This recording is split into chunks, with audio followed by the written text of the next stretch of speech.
Hi there, welcome to Nonsense Whisky. My name is VinPF, and on today's episode we're going to be covering a region that I have sadly not yet covered.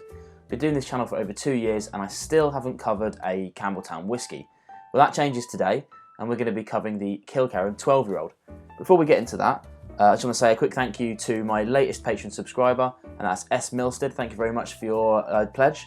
So if anyone else wants to check out my Patreon page, do feel free to check out the links in my description below. Back onto this whisky itself. Now, as I said, it's a Campbelltown whisky, which is a little region in Scotland. There used to be loads and loads of distilleries there. Now there's only a couple, which is a real big shame. This one, the Kilkerran, comes from the Glengyle Distillery, which is a Mitchell's distillery.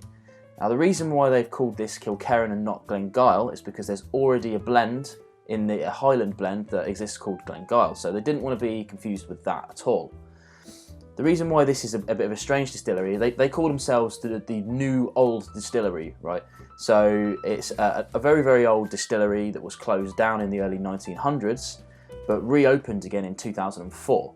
So during that period of time between then and now, they were slowly releasing kind of first attempt, second attempt, third attempt, so on, until they reached their 12-year-old in 2016, and they went straight out with this. So it's actually only been around for a couple of years as of time of recording, 2018, end of 2018.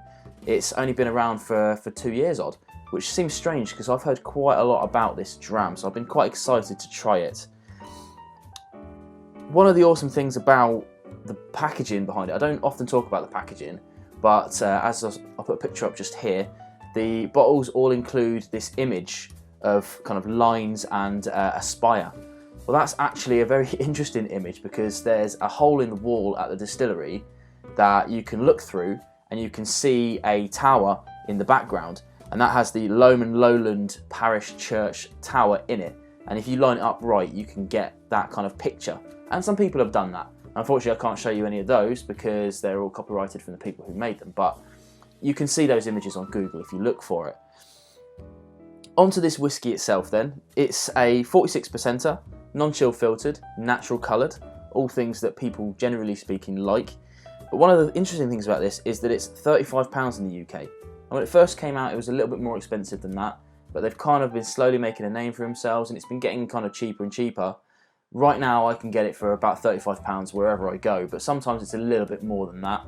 If you're not in the UK, it may be even more than that if you're paying to get this small limited number bottlings out. It's only a small distillery, so they can't meet the demands of the world, you know. It's got 70% ex-bourbon barrels and 30% sherry, so you can see kind of the influence of that in the colour of that, the natural colour. Let's stop talking about the actual whiskey and see if we can get for a nose, shall we?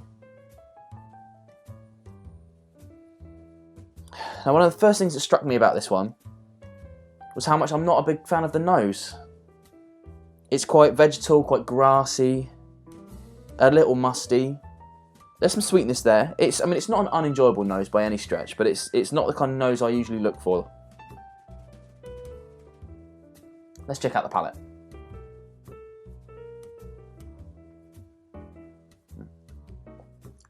See, this is where things really kick off for me. It's got this initial sweetness to it. Sherry notes are definitely there. I believe that in a blind tasting I could pick this out as a sherry dram, even though it's only 30-70, but it's quite high on those, and there's some honey notes there as well. The finish on this thing is just immense, just keeps going and going and going. A little spicy, a little peppery, and just huge for its age. Huge for its age. So I'm going to try a little bit more.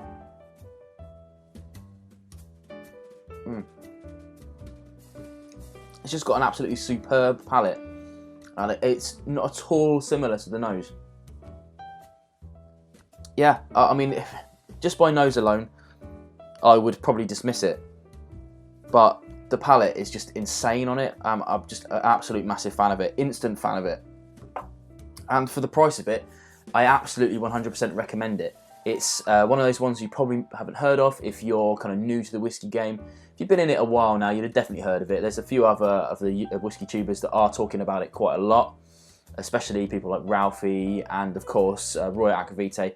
He talks about Kilkerran a lot, but it's just superb. You can't really fault it. Even as I say, the nose, it's not one of the noses that I like, but there's nothing offensive about it at all in any way, shape or form. It doesn't taste, it doesn't smell of anything that I kind of enjoy. Hark back to the Tomatin Legacy that I covered a while ago. That was completely the opposite. Nose on that thing was immense.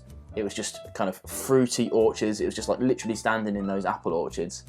And then the palate didn't really translate to that. It was a bit flat, a bit boring, a bit watery. And this is the polar opposite of that.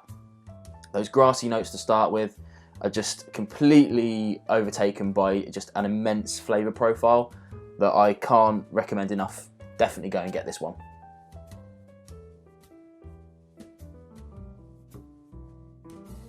Hi there, welcome to No Nonsense Whisky. My name's Vin PF, and in today's episode we're going to be covering